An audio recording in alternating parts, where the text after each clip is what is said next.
اور کافر کہتے ہیں کہ قیامت کی گھڑی ہم پر نہیں آئے گی۔ کہہ دو کیوں نہیں آئے گی؟ میرے پروردگار کی قسم وہ تم پر ضرور آ کر رہے گی۔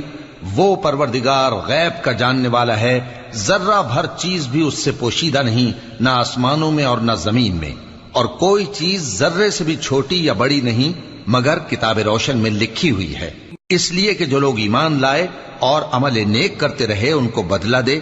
یہی ہیں جن کے لیے بخشش اور عزت کی روزی ہے، اور جنہوں نے ہماری آیتوں کے بارے میں ہمیں ہرانے کی کوشش کی ان کے لیے سخت درد دینے والے عذاب کی سزا ہے۔ اور جن لوگوں کو علم دیا گیا ہے وہ جانتے ہیں کہ جو قرآن تمہارے پروردگار کی طرف سے تم پر نازل ہوا ہے وہ یقیناً حق ہے، اور اس اللہ کا رستہ بتاتا ہے جو غالب ہے، قابل تعریف ہے۔ اور کافر کہتے ہیں کہ بھلا ہم تمہیں ایسا آدمی بتائیں جو تمہیں خبر دیتا ہے کہ جب تم مر کر بالکل ریزہ ریزہ ہو جاؤ گے